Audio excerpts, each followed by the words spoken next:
So, hello and welcome back to Global Online Platform. Once again, I'm welcoming you with a new lecture. With a new lecture, but the writer is the same, Joseph Conrad. We are going to cover the part 2 of it. Okay. Now, you can get my lecture at 8 p.m. on a daily basis. But before diving into the video, let me share that there is a great opportunity to prepare smartly for the April 2024 Maharashtra SET. Okay, so Global Online is offering a comprehensive English literature course. You'll have access to video lectures. But that will also explain concepts using short and effective methods. The course also provides downloadable PDF notes for your convenience. Additionally, you'll get mock tests that stimulate real exam conditions, and that will also boost your final preparation. Okay, and the best part is that you're going to get complete course of paper 1 for free. Just imagine. Okay, now to learn more, reach out to the provided contact number.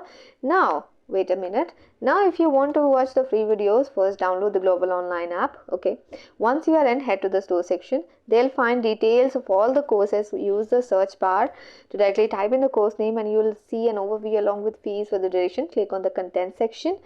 Wait a minute here, and you'll find unit wise folders. In each unit you'll see theory lectures, evaluation, notes and mock tests, and no need for extra reading, and MCQs will be also there.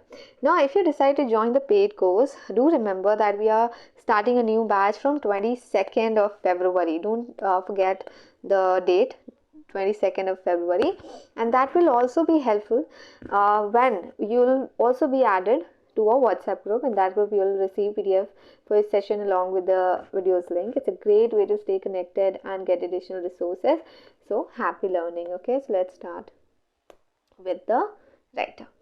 So as you all know that we have covered 8 works of Joseph Conrad, right? So we are going to cover other except the 8 of them. Now, so let's start with the first one. Of course, 9th in the slide. The Secret Agent. Colin, a Simple Tale. Subtitle. What it is? Subtitle. The publishing here is important, but all the same I must tell you that do try to remember the publishing year of those works that are very prominent. For example, Lord Jim and others. Okay. First published in 1907, and the very important thing is this particular novel is dedicated to H.G. Wells. Whom? H.G. Wells, and deals broadly with anarchism, espionage and terrorism. Okay, so you can see that the themes are anarchism, espionage and terrorism, or maybe the novel deals with this problems. Okay, so that is it. And then it was set in London during the late 19th century. Do remember, it was set in London during the late 19th century. Now, what the story is all about? The story is all about a person, okay, Adolf Verloc, who is a very ordinary man, and who was behaving like an ordinary man, but deep down he was a secret agent working for a foreign government. Okay, so that is the plot line. Not the plot line, but the interesting thing. Okay, now as I told you, the story explores themes of espionage, terrorism, and the impact of political ideologies on individuals. See what you are going to see here. You are going to see terrorism, espionage, and also anarchism, and the impact of these things on individuals. Okay, the political ideologies will be also there. So these are the things that you need to know, and you do not need to go deep into it. Okay, don't go there. Then the second work is Under Western Eyes. It is also an novel, but let me tell you, the novel takes place in St. Petersburg, Russia and Geneva, Switzerland. So the setting is St. Petersburg, Russia and Geneva, Switzerland, and is viewed as Conrad's response to the themes explored in Fyodor Dostoevsky's Crime and Punishment. You can see, okay, it's like Joseph Conrad is exploring the themes of Fyodor Dostoevsky's Crime and Punishment. So somewhere it is very much related to that work. Okay, so if they'll ask you, you can answer that. Now, set in Russia, the story follows Razumov, okay, a young student who becomes entangled in political intrigue after unwittingly becoming involved in a terrorist plot, okay. So, unintentionally, there's a student, a young student who um, becomes entangled in political problems or political things, okay. And terrorist plot is also there. So somewhere he was stuck, and the story revolves around him. Okay, the narrative is presented as a reflection of an unnamed Englishman who discovers Razumov's story through a set of diaries and letters. Just imagine you are going through something, and somebody, like, you used to write, and somebody uh, like took over your diaries and letters and started reading it, realizing and telling everybody your story, your part of story, your point of view. How will you feel? It feels great. Okay, so that is actually happening, and the narrator is unnamed, and the basic detail the author has given is that he was an Englishman, but he was unnamed. Okay, moving on. 11th, Chance. It's a Conrad novel, of course. It's also a novel, and basically this particular work has the same narrator, regular narrator, as Conrad's has. Okay, so Charles Marlowe, the narrator is Charles Marlowe. It was published in 1913, and but here something is unusual. What it is, the unusual thing, the novel is also unusual among its authors' work for such strong emphasis on a female character. So it's important because the writer is giving emphasis on a female character. Okay, so for example, the heroine Flora de Barrel. Okay, so these are the characters, female characters. Now the 12th work is Victory. So chance, victory by chance. It was not like that, but it's a work. Okay, Victory. The full title is Victory Colin, an Island Tale. Victory Colin, an Island Tale.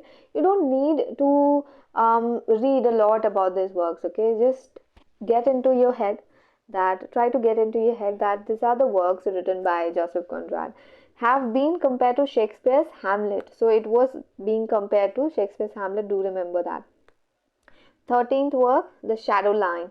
It's a short novel, basically based at sea, and it was very famous for dual narrative. What is dual narrative? If a story is being presented by two different perspectives, okay, so that is dual narrative. Even if it was like being told by two different persons, then only, like, even though it is called as dual narrative. So do remember what is dual narrative. And the full title is The Shadow Line, colon, a confession. Okay, The Shadow Line, colon, a confession. Next, 14th, The Arrow of Gold. What it is? The Arrow of Gold. Okay, so the narrator is unnamed, as I have already talked about a particular work of Joseph Conrad. Okay, so it is based like the setting in Marseille, okay, in the 1870s during the Third Carlist War. Okay, so it was based on or set in Marseille in the 1870s during the Third Carlist War, and the narrator is unnamed. We don't know the name of the narrator. Now, Conrad dedicated the novel to his friend, the author and journalist Richard Curl. So he actually dedicated this particular work to Richard Curl. Do remember.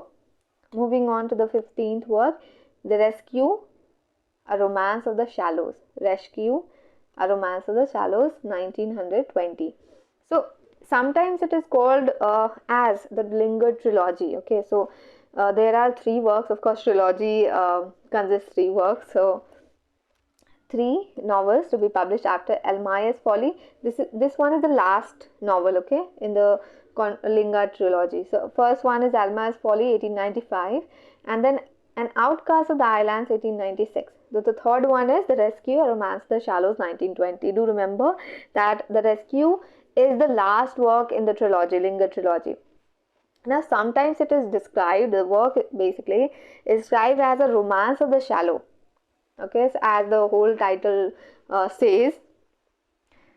Okay, so it is also an adventure, basically adventurous novel, बोल सकते हो आप, specifically a sea story. And the narrator is omniscient. I hope you do know what is omniscient. Omniscient basically a kind of narrator who knows everything. Whatever comes into your mind, whatever you're feeling, however you're feeling, whatever thought you are having in your head, he actually knows everything. That is omniscient narrator that actually knows. Sometimes we can see that God can be a omniscient narrator. Okay, so that way novel explains things.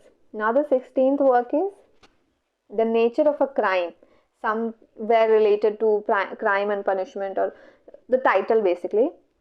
And it's a collaborated work. Collaborated with whom?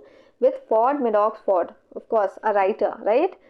Now basically it talks about consequences of guilt, what happens when you actually have something to feel guilty about, okay, inner turmoil of faced by individuals, and illicit activities. When you get involved in illicit activities, illegal activities, how like what are the consequences, what will be the consequences, and how will you deal it.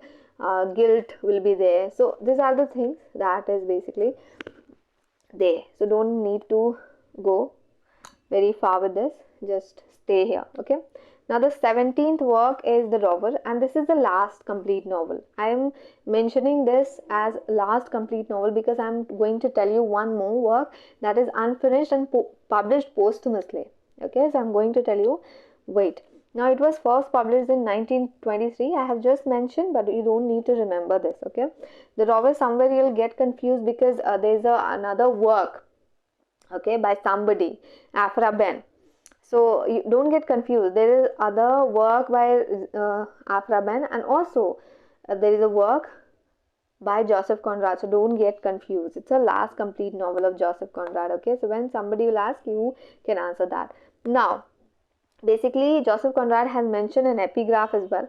So the epigraph was taken from Edmund Spenser's The Fairy Queen. Okay, so the writer is Edmund Spenser and the work is The Fairy Queen. From there he took the epigraph. Now the epigraph is: sleep after toil, port after stormy seas, ease after war, death after life does greatly please. Sleep after toil, port after stormy seas, ease after war, death after life does greatly please.